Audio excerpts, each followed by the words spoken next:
This isn't a bullshit 10-minute video about fancy tricks you'll never use. This is the ultimate dribbling guide for footballers who are serious about going pro.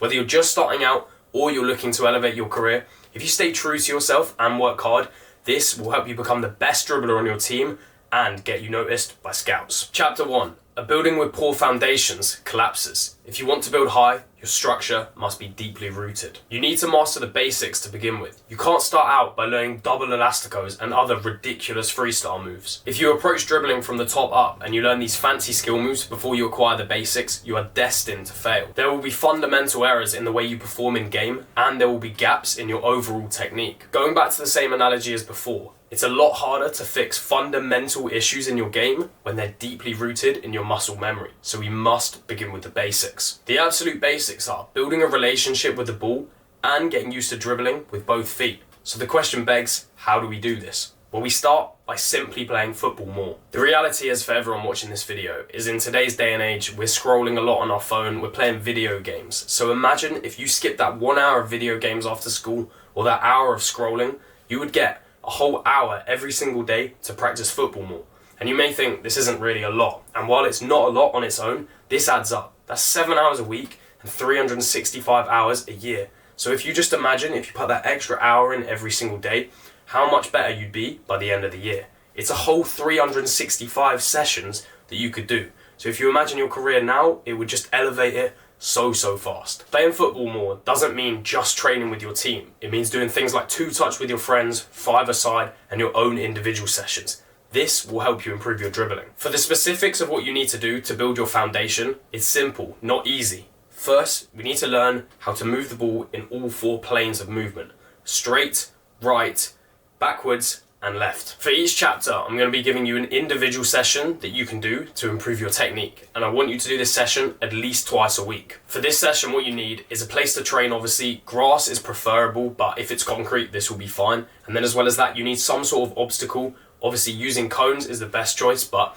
when I didn't have cones, I used things like a water bottle or my bag. And this is literally just something that you can dribble in and out of. Exercise 1, the inside foot U-shape. This is one of the best beginner exercises, and it works on all 4 planes of movement. This one will feel very uncomfortable on your weak foot, but there's a reason for it. And the reason why it feels so good on your dominant foot is because of muscle memory. You've used your dominant foot over and over again, and this has pretty much allowed your muscle memory to kick in, and it's just something that you don't have on your weak foot. So on your dominant foot, you can control the speed of it, you can dictate how fast you move it, and it feels comfortable doing so. Whereas when you use your weak foot and you're doing this, it almost feels like your weak foot's not there, and it's kind of just like you can't even control your hamstrings or your quads on where you want to move the ball. But in no time at all, this is going to improve. And if you imagine how bad your weak foot is now, don't get down about that. Think of it in a positive way of imagine how good I'm going to be when I get my weak foot right. So do this exercise for 2 minutes until you feel more comfortable on your weak foot especially. By the way, I want you to either screen record these videos so you can copy them into your own session so you actually remember, or if you want the full in-depth guide, then click the link in my bio because that's my technical masterclass. I basically explain everything in a whole lot more depth, which kind of just guarantees that you're going to get the exercise exactly right and obviously improve a whole lot faster. So click the link in my bio to get that. Exercise 2 is a Messi dribble, and it's called a Messi dribble for a reason, because it replicates in game switching a ball from one foot to the other. And the reason why this works so well is because in game, this is exactly how you do it. You run up to a defender, you shift it from the left foot to the right foot, for example, and then obviously you glide in between 2 players. So it works on that, and as well as that, it just gets your weak foot used to moving the ball, used to moving that plane of direction of straight across. So it's an absolutely amazing drill, and I've genuinely practiced this for years upon years. It's also essential for your development into beating players 1v1, because like I said before, that's how you shift the ball from side to side. Not only is that how you beat them, but the actual mechanics of that is that you push them this side and it looks like you're going that way, and then when you shift it across, it puts them off balance, so they have to rotate their hips. During lockdown, I used to go to the pitch all the time and practice these drills over and over and over again. And obviously my friends came with me sometimes when they wanted to train. Obviously I'd always be open to them coming. And I actually had this friend who was a really good player, but no matter what he did, when we did the Messi dribble, he literally couldn't take an inside touch with his weak foot, and he'd just constantly do a ball roll whenever he wanted to shift it from his left foot to his right foot. And this is the result of not getting the fundamentals right. And overall, this makes it just so much harder to undo that muscle memory of a ball roll rather than an inside touch. So this is exactly why you need to get the fundamentals right, because otherwise you're going to end up with like things that are wrong in your game, such as that, where if you want to take an inside touch, you just do a ball roll, and that, see, it's fine for some scenarios, you know, doing a ball roll is fine, but in other scenarios you need to take an inside touch because it's slightly quicker than doing a roll over the ball. So that is a fundamental error that you just cannot get wrong. So if you're struggling with something like this, obviously don't worry, but it's going to make it a lot harder for you to undo that muscle memory. And if you're not struggling with something like this, then congratulations, you haven't got anything messed up just yet within your fundamentals, which means basically get it locked down, don't be messing up, and just make sure the technique is absolutely perfect for this one. Do this drill 5 times there and 5 times back. And lastly, for chapter 1 and this session, you're going to be doing some free flow dribbling. And you may ask what this is, and it's literally just removing all the cones and just dribbling around freely. But with this, I want you to specifically work on using the top outside part of your toe, because this is the best place to make contact with the ball when you're dribbling. Because 1, it means you can move the ball quicker, you can shift its direction from left to right a lot quicker, and 2, it means you're lighter on your toes, so if the defender's coming in and he's going to come tackle you, you can just move your foot or jump out the way a lot quicker. By the way, with the unrestricted dribbling, make sure you're practicing on your weak foot, even if it feels uncomfortable. Like I said before, we must get the fundamentals in place, and you need to work on that weak foot for us to do so. Also, your action step for this chapter is to either screen record the exercise I showed you and make a note of it in your notes page or on some paper, or if you like, go and get the technical masterclass and you just get all of these secrets just laid out for you on a plate. Chapter 2. Now that you have a solid base and you do not have any fundamental errors in your dribbling or technique overall, we can now move on to gluing the ball more to our feet using all different planes of movement. I said before we need to get used to using the 4 planes of movement like this, but what if I told you we can literally move in any direction and there's an unlimited amount of planes, which means it's not just like this, but it's more here, here, here, here, here, and you can move in any single direction. This is completely essential so we can shift the ball in the exact position that a defender won't be able to reach. By gluing the ball to our feet, we're going to become a lot better at dribbling, because when a defender dives in, because the ball is now closer to your foot, you'll be able to shift it before they can reach, and this is basically going to increase your win percentage in your 1v1s by a whole lot. And obviously, if you're dribbling with the ball really close to your feet, you look like you've got it on lock. The players who just smash it, or they're taking these heavy touches and trying to recorrect where the ball's going to go next, that doesn't look good. It's not pleasing on the eye. And if you want to get scouted, you have to be an aesthetically pleasing player. So gluing the ball to your feet is going to help scouts notice you and just be attracted to how you're dribbling. So the way that we do this is with more complex movements. So for exercise 1, we're doing turnouts with the outside of our foot. This is another perfect exercise because no longer are we moving here to here, but we're now going at this angle to there. This exercise specifically is perfect for game realism because we can take it exactly into our game to begin a dribble. For example, a defender's pressing you, you roll the ball back and then you push out and then you go on your dribble. Do this exercise for 2 minutes. For exercise 2, we're going to be doing the 1 in, 1 out cone drill. And for those of you who are new to the channel, this is literally my favorite exercise and I credit a lot of my success to this exercise. Just to prove that this exact exercise has helped me get my success, I've literally been able to do it, and I'll have a video on screen now. So I've practiced it in the training, and then I've taken the exact same skill into games, and it just allows me to glide past any defender. This drill not only helps your touches be super clean and just allows you to have that precision of where you're moving the ball, but you also work on muscle building with this, because when you shift the ball side to side, you tear the muscle fibers, and it's a lot of effort for them. And then what that does is the muscles grow back bigger and stronger, which then you're allowed to replicate into game. And even if the defender reads what you're doing, you're going to have more muscle on the side of your leg and just overall down your leg. Then you're going to be able to explode away at a faster speed. So even if the defender reads it, you're going to be exploding away from them. They won't be able to do anything about it. And this drill, again, is one of the reasons why my legs are so defined. It would be a discredit to this drill if I left out one of the most important benefits of it, and that is a decrease in your reaction time. And what I mean by this is when you shift the ball, you have pushed it in between the cone at the wrong angle, which means if it continues traveling in this plane of movement, it's not going to go through the second cone, which that means that your other leg has to shift. You have to jump all the way across and move it across really quickly to basically get it to move back in the right direction. And if you don't, then the ball's just going to go out of play. And the reason why this helps your reaction time is because over time, as you do it, you're going to get faster and faster, and not only just in your precision will improve, but you will be faster in moving the ball across to the other foot, because you literally have to, otherwise the ball's going to go out of play. So you're going to build muscle, you're going to build precision, and you're going to build speed with this movement. If you put all of this into a game, it is literally one of the most overpowered dribbles, because you can just shift easily, and you're basically an athletic beast as well because of how fast you can do it. Your action step for this chapter is, again, to screen record all the videos and just make a note of how you're going to do the exercise. Chapter 3. You can now control the ball extremely close to you with speed and precision. Now we must work on the 1v1 aspect. We do this by signing our signature over a skill move. The truth is, for this chapter, is you have a lot of freedom. You can literally pick any skill move, but I'm going to be giving you a few options, and you're going to pick 3 of those options, and you're going to master that skill move.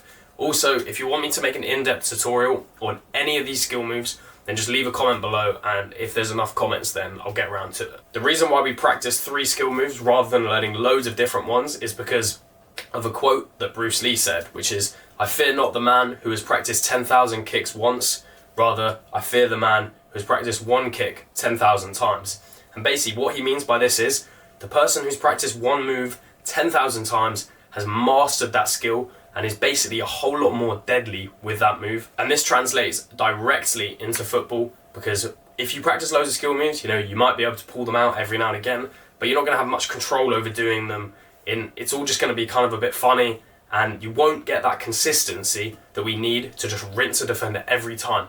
And if you don't believe me, think of Messi, for example, who literally, what skill moves does he do? He does a body feint, and he's got the deceleration or acceleration, and that's pretty much it, right? And Iron Robin, who literally did a cut-in every single time, and the defender knew he was going to do a cut-in, but because he had so much power behind it and so much disguise, he could get away with it literally every time, and he was never ever stopped doing this. This is the list you must choose from: the body feint, the step over, the ball roll, the elastico or its reverse elastico, and finally, pace abusing. Now, if you want a little explanation of how you can do these skill moves, then they'll be linked in the description. But if you want the full in-depth guide where I can literally take you through it all, then that will be linked to my technical masterclass. The reason why I can't do this on Instagram videos or just short videos is because I only get 60 seconds within that time frame, and it's just difficult to explain a complex skill move in just a short amount of time. So if you want the full in-depth guide, then go get the technical masterclass. It'll be the first link in the description. Once you've chosen your 3 skill moves, I want you to practice doing it against a cone. So place a cone in front of you, then run up to the cone, obviously, do the skill move, whatever it may be, and then make sure you exit out. If you don't exit out after, then the skill move is completely pointless, right? Because you throw the defender off balance with either a body feint or a step over, he changes his hips, then you push away. So make sure you push away. Then once you get comfortable doing that, then do it more unrestricted and just do it in random areas of the pitch. And you have to truly visualize yourself doing it in a game. Then we're almost ready to take it into a game once you've practiced that. But first, this is one thing I need to cover, and it's practicing 1v1s with your friends. This is absolutely essential, right? So you practice it unrestricted and you practice it against a cone. This is all good and it's going to help you improve, but there's no external force there. And what we really need to master for us to master it in game is doing 1v1s, because what this does is you have to react to an external force of the defenders. And what this does is it means you have to react to an external force of the defender either shoving his... And what this does is it means you have to react to an external force. Whether it's the defender diving in or the defender jockeying, your eyes can see all of these things happening, which they can't see when it's a cone because the cone doesn't move. And that makes it a little bit harder, but then once you master that, then you're going to be absolutely chilling and you can take it straight into a game. Your action step for chapter 3 is to obviously pick those 3 skill moves and then either write it in your notes page or write it down on a piece of paper. Chapter 4, the basic mechanics of beating defenders. You're at the point now where you're very good at dribbling, you can keep it close to your feet, and your changes of directions are good, you have your own skill moves that you've perfected, but now we need to understand the basic mechanics of running at a defender and how the defender works when he's defending you, so then we can obviously exploit that and get around him every time. You'll be in a few scenarios when you're dribbling. This is exactly how to beat a defender in every single one of them. Scenario 1. If he steps and he comes to tackle you by diving in, then knock the ball past him and run. The reason why this works is because if he steps, he has to do a full U-turn and by that time you'll be completely gone. If he jockeys, then fake to go one way and then go out the other. I have a few clips of me doing this on screen, but pretty much whether you're using a step over, a reverse elastico, or just a body feint, this works because when you make that step out and you fake to go one way, then that rotates his hips into that position, and then when you go out the other, he has to do a full rotate of his hips. So it's almost like the U-turn when you've knocked it around him, but it's obviously at a lesser extent because his hips aren't fully rotated by 360 degrees. So they're rotated at an angle, and then once you explode away, he has to make way more effort to turn. And by that point, you'll already be gone past him. And the last scenario is if you're neck and neck with the defender. Now, I've spoken about this a lot on my Instagram, and I know you guys have seen the videos on the hazard step, but this is an absolutely essential one. So if you're running with the defender, and if you're running, with the ball, and the defender's next to you here, you throw out your opposite leg, and what this will do is basically trip him up. And it's not a foul before people start coming in, it's a foul because you're the one with the ball, so you're just shielding the ball. Well, that's how the refs see it anyway. I've done it loads and loads of times. I've never ever been called up on a foul on it. And if you don't want to throw your leg out and cut them off, then what you can do is you just dribble across them. So if you're both dribbling here, you just start dribbling there. And once you've ran across them, they literally can't do anything. You've taken them completely out of the game. Now, this sounds very basic, and the truth is, it is basic, but it's all about timing. And timing can only be mastered with in-depth repetition. So you're not going to suddenly know these tricks and just basically be able to take them directly into your game. You're going to need to practice 1v1s over and over again. Because, for example, if you do the step over and you do it too early, then the defender won't fall for the bait. So it's all about that timing, and I expect you to practice 1v1s with your defenders every single week over and over again, and that will get you to the point where you basically master these skills. On top of that, another thing that is very, very important for you guys to actually master these skills, and on top of that, another thing that's very, very important is speed. If you do these actions slowly, defenders aren't going to take the bait. They're not going to react to your little step over movement and go the other way. So speed is very, very key into basically making the defender fall for the feint, and then you go out the other way. So the way that you practice the speed is just over and over again. You build the technique, you build the foundations for the move, then you can increase the speed, and once you increase the speed, you're going to get a whole lot more results. And like last time, your action step for this chapter is to basically make loads of notes on how I've told you how you're going to beat defenders, or just screen record the video. Chapter 5, we're almost there. You have everything on lock, ranging from your personal touches to being able to beat defenders. But there's one thing missing that will prevent you from becoming an elite dribbler, and that is being strong, holding your own against these players. If you're anything like me, you are probably that skinny kid who, they can dribble a little bit, but you just get pushed off the ball every time. And I know exactly how it feels, and I fucking hated it. I literally hated it. Even when I was ranging from when I was younger to even being 14, 15 before I put on a bit of muscle, I literally just got pushed off the ball every week. Didn't matter if it was a foul, didn't even give it as a foul because I was just so skinny. So if you're anything like me, I'm going to solve this issue for you very, very fast. The first is the obvious one, and that is adding a little bit of muscle. I've done this over the years. I've added a little bit of muscle to my game, and that's just going to help you shield off these players. I'm not talking get massive like Adama Traore, but just by adding a little bit of muscle, you basically make yourself a more resistant force to people coming into you like that. The second thing is something you can implement into your game literally the next time you play football, and that is understanding center of gravity. Now, I'll have a diagram explaining it, but pretty much if you stand really tall, then you are easier to push off the ball. We all know this. Whereas if you get low to the ground, then you're a lot harder to push off the ball. As well as this, some things you can do to improve your center of gravity is improving your core muscles, improving your hip muscles, your glutes, and your lower back. So if you put these things together, you put adding a little bit of muscle mass everywhere else, then you also work on these 4 things around the hips that I said, and you get low to the ground when someone's coming in to body you, you're not going to get bodied, basically. Your action step for this chapter is to make sure that you write into your notes page that you need to lift a bit of weight. Whether it's doing upper body, lower body, whatever it is, it's going to help you stop getting bodied. And as well as this, I need you to write into your notes page that you're going to do a plank 3 times a week. I want you to start off by just doing a 1-minute plank.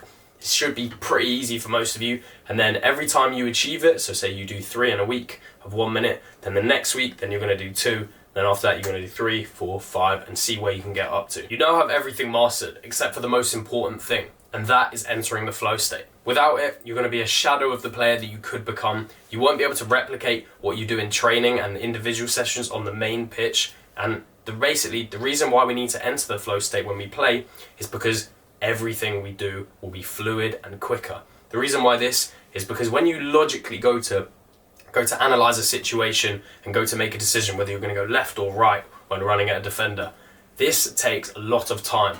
This is like 4 to 5 seconds of time, and we can't rely on these logical decisions when playing football because the game moves so quickly. So we need our subconscious brain to come in and make these decisions, and this is a whole lot faster. To explain the flow state simply, when you enter it, you're going to feel like you're dribbling on 10 times speed, and overall everything just seems to go well for you. First, you have to practice the movements over and over again. Repetition will build muscle memory, which will mean it will become natural to you to do these movements when you're dribbling.